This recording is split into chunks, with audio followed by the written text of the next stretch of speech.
Interpreting dreams of warning. ఒక కళ వచ్చింది అనుకోండి, ఏదైనా ఇప్పుడు నీకు తెలిసిపోతుంది అనమాట, ఓకే నాకు ఈ కళ వస్తే నెరవేరుతుంది, నాకు ఈ కళ వస్తే దేవుడు మాట్లాడుతున్నాడు, ఇది జరుగుతుంది. ఇప్పుడు ఏదైనా ఒక డ్రీమ్ వస్తే దాన్ని ఇంటర్ప్రిట్ చేయడం ఎలాగా, అదేంటి అనేది, how to interpret a dream, this is what I want to talk today. Interpret చేయడమే కాదు, ప్రత్యేకంగా డ్రీమ్స్ ఆఫ్ వార్నింగ్, ఒక వార్నింగ్ వచ్చిన కళ, సపోజ్ ఇక్కడికి ఏదో ఒక చెడు కళ వచ్చింది, దాన్ని ఇంటర్ప్రిట్ చేయడం ఎలాగా, ఇంటర్ప్రిట్ చేసి ఇలా జరుగుతుంది అని తెలుసుకొని దాన్ని ఆపుకోవడం ఎలాగా. దేవుడు నీకేదైనా ఒక కళ ఇస్తే దాని ద్వారా మాట్లాడతాడు. ఇప్పుడు అనేకులు చాలామందికి వాక్యం చెప్పావనుకో, కొంతమందికి ఏం అర్థం కాదు, కొంతమందికి ఇది ఏంటో తెలియదు, ఇదేంటిది, కొంతమందికి ఏమో ఇది జీవాహారం, కొంతమందికి సమస్తానికి మూలము ఇదే అని కొంతమందికి తెలుసు, కొంతమందికి ఏమో ఇది స్వస్థత, కొంతమందికి ఇది రకరకాల విధాలుగా మరి తీసుకుంటారు. అయితే దేవుడు నీతో మాట్లాడాలి అనుకుంటే మాట్లాడి తీరుతాడు, వాక్యము ద్వారా, లేకపోతే ప్రార్థన ద్వారా, లేకపోతే ఒక పరిస్థితి ద్వారా, మాట ద్వారా, అద్భుతము ద్వారా. If God wants to talk, he will talk and you will know that he spoke to you. అప్పుడు నీకు అర్థమవుతుంది ఆయన దీని విషయమై నాతో మాట్లాడాడు. నేను ఎప్పుడు కూడా కళని ఒక వార్నింగ్ అని చెప్పాను, అవునా కదా. Dream is a means of communication. Okay, not బైబిల్లో మనము చూసిన ఒక చోట లాస్ట్ వార్నింగ్ అని ఉంటుంది, it could be the first warning also. దేవుడు కళల ద్వారా కూడా మాట్లాడతాడు. మనం చూసాం ఏ రీతిగా మరి యోసేపుతో అనేక మందితో మరి దేవుడు కళల ద్వారా మాట్లాడాడు. దానియేల్ ఇంటర్ప్రిటేషన్ కూడా ఇచ్చాడు, ఆ కళల ఇంటర్ప్రిటేషన్. అయితే ఇప్పుడు దేవుడు ఒక కళ ఇచ్చింది, ఒక ఇబ్బంది నీకు చూపించింది, ఇబ్బందిలో ఇరుక్కోవడానిక, ఆ ఇబ్బంది నుంచి నువ్వు తప్పించుకోవడానిక? Yes, God wants you to escape that problem. Okay, దేవుడు మాట్లాడతాడు, ఇది అనేక రకాలుగా మాట్లాడతాడు, ఇది ఒక మార్గం. Right, God will talk.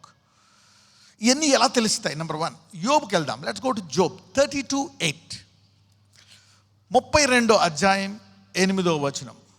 అయినను నరులలో ఆత్మ ఒకటి ఉన్నది, సర్వశక్తుడకు దేవుని ఊపిరి వారికి వివేచన కలుగచేయును. There is a spirit in man. నరుల్లో ఆత్మ ఉందంట.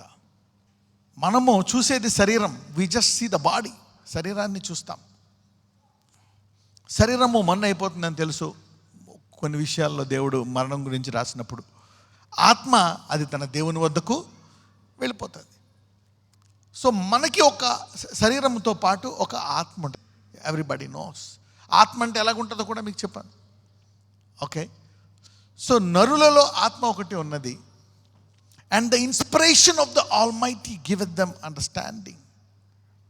ఇన్స్పిరేషన్, ప్రేరేపణ. ఎప్పుడైతే నీ వేసిన అంగీకరిస్తావో నీ శరీరము ఆత్మతో పాటు నువ్వు ఇంకొక ఆత్మకు లోపల ఆహ్వానం పలుకుతావు. ఎవరు ఆత్మ? The Holy Spirit. ఇది పాత నిబంధన గనక ఇక్కడ ఇన్స్పిరేషన్ అని రాశాడు. చాలామంది అంటారు మేము ఇన్స్పైర్ అయ్యాం.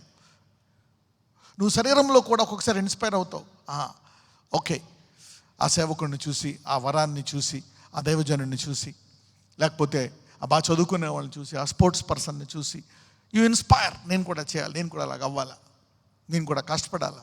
Right, you get inspired. Inspiration అంటారు దాన్ని, తెలుగులో ప్రేరేపణ అంటారు. నేను ప్రేరేపించబడ్డా, రకరకాల ప్రేరేపణలు.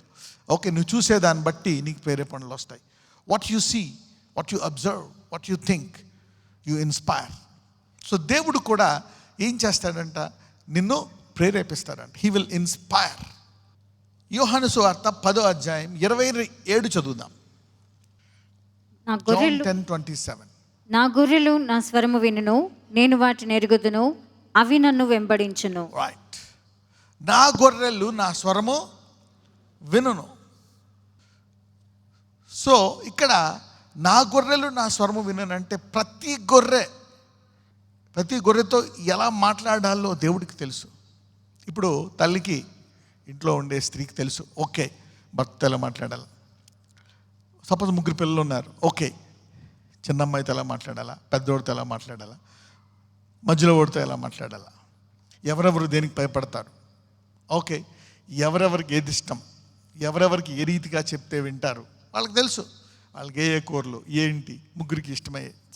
గాడ్ నోస్ ఒక్కొక్క గొర్రెతో ఎలా మాట్లాడాలా అనేది దేవుడికి తెలుసు.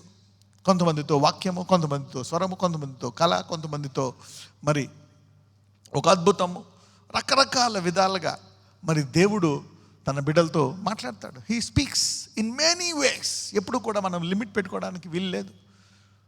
ఓకే, కామన్గా అందరితో వాక్యం ద్వారా అయితే మాట్లాడతాడు. దిస్ ఈజ్ ఎ కామన్ వేస్. అలాగని ప్రత్యేకంగా కూడా అనేక రకాలుగా మాట్లాడతాడు. రైట్, అందులో కళలు అనేటువంటిది ఒక మార్గం. A dream is a kind of way. Right, so God knows how to communicate with a person. అసలు ఎన్ని ఉంటాయా ఈ ఆత్మ, ఈ మాట్లాడడం? Yes, these are there. Yohanu 4:24, John 4:24. దేవుడు ఆత్మ గనుక ఆయనను ఆరాధించువారు ఆత్మతోనూ సత్యముతోనూ ఆరాధింపవలెను. రైట్, ఇక్కడ ఒక సమరయ స్త్రీని మరి దేవుడు రక్షించి ఆమెతో మాట్లాడుతున్నప్పుడు ఆమెకు కూడా కొంచెం వాక్యం తెలుసు, అవగాహన ఉంటుంది. మమ్మల్ని యూదులు రానివ్వరు, ఆ యెరూషలేములో ఆ మందిరం దగ్గరికి వెళ్ళి మేము ఆరాధించాలి, అక్కడ బలులు ఇవ్వాలి, అన్నీ చేయాలి, కానీ వాళ్ళు మమ్మల్ని ఇక్కడికి రానివ్వరు. అప్పుడు యేసు ఒక మాట అంటారు, అమ్మ ఒక కాలం వస్తుంది ఆయన ఆరాధించేవారు ఎలా ఆరాధిస్తారంట? ఆత్మతో సత్యముతో. సో నీవు నాకు దేవుడు కావాలనుకుంటే అక్కడికి దేవుడు వచ్చి నీ హృదయంలోకి వెళ్తాడు. మరి కొర్నేలియసు ఒక అన్యుడై ఉంటుండగా దేవుడు ఎవరిని పంపించాడు కొర్నేలియసు దగ్గరికి? పేతుర్ని, స్వయంగా పేతుర్ని పంపిస్తాడు. ఒక దూత కూడా వెళ్ళి అతనికి చెప్తుంది అనమాట, ఇలాగ ఒక బిడ్డ వస్తాడు అని. You see how God can talk. దేవుడు అనేక రకాలుగా మరి భూలోకంలో విశ్వాసులతో, ప్రవక్తలతో, భక్తులతో, సేవకులతో మాట్లాడతాడు. మరి దేవుడే మరి అనేకులకు స్వయంగా మరి దర్శనం ఇవ్వడం వల్ల ఇంకా వాళ్ళు ఏం చేస్తారు? They will know their creator. ఎందుకంటే ఆత్మ ఆయనదే కాబట్టి ఆత్మ తన సృష్టికర్తను కనపడిన వెంటనే గుర్తుపడుతుంది, గుర్తుపెట్టేటట్టు చేయగలడు ఆయన కూడా. He is the one who can do all this things. So God knows how to talk. God is a spirit. దేవుడు ఆత్మ గనక ఆయన ఆరాధించేవారు ఆత్మతో సత్యముతో ఆరాధించాలన్నమాట. సో అప్పుడు యెరూషలేములో ఉండాలనేం లేదు. సో ఈ ఆత్మ అనేది లోపల ఉంటుంది కనుక ఈ ఆత్మ ఒక్కొక్కళ్ళతో ఎలా మాట్లాడుతుందో అది మనకు తెలుసు. రైట్, రోమీలు 8:9, Romans 8:9. దేవుని ఆత్మ మీలో నివసించి ఉన్న యెడల మీరు ఆత్మ స్వభావము గలవారే కానీ శరీర స్వభావము గలవారు కారు. ఎవడైనను క్రీస్తు ఆత్మ లేనివాడైతే వాడు ఆయన వాడు కాడు. దేవుని ఆత్మ మీలో నివసించిన యెడల, ఇప్పుడు మామూలుగా నరుల్లో ఏముంటుంది? నరుని యొక్క ఆత్మ. మరి దేవుడు ప్రేరేపణ ఇస్తాడండి. ఎలాగిస్తాడు? దేవుని ఆత్మ అనేది మనలో ఉంటుంది. ఇదంతా బేసిక్. ఎందుకు చెప్తున్నానంటే మరి ముందు చెప్పబోయేదానికి చాలా అవసరం. ఒక్కొక్కరికి ఒక్కొక్క రీతిగా ఎలా మాట్లాడతాడు అనే దానికి ఇదొక కొంచెం బ్యాక్గ్రౌండ్ అనమాట. దేవుని ఆత్మ కూడా ఉంటుంది.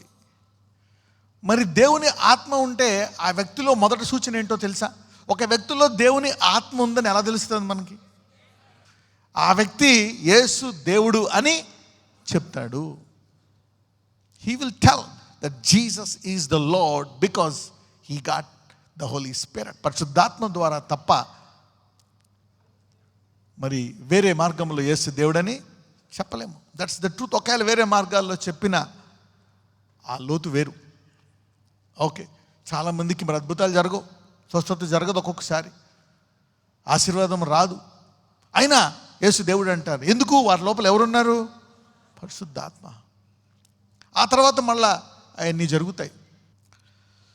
సో ఈ ఆత్మ లోపల ఉంటుంది కనుక ఎవరైనాను క్రీస్తు ఆత్మ లేనివాడైతే వాడు ఆయన వాడు కాదు. సో ఈ క్రీస్తు ఆత్మ మనలోంచి ఏమిస్తుందంట? ప్రేరేపణ, ఇన్స్పిరేషన్ అంటారు. దీన్ని ఏమంటారు? ప్రేరేపణ. చూడు, ఈ వాక్యం వినడం ద్వారా ప్రేరేపణ వస్తుంది. ఇప్పుడు వాక్యం వింటే ఏమొస్తుంది మీకు? ప్రేరేపణ. You get inspired by seeing, by hearing. మనం చూచుట ద్వారా, వినుట ద్వారా, గమనించుట ద్వారా మనకి ప్రేరేపణ వస్తుంది అన్నమాట. ఈ ప్రేరేపణ ఇస్తాడు దేవుడు. అసలు ఏమీ లేకుండా కూడా నువ్వు ధ్యానంలో, ప్రార్థనలు ఉంటే కూడా నీకు ప్రేరేపణ ఇస్తాడు. ఓకే, నీకు చూపిస్తాడు ఆయన.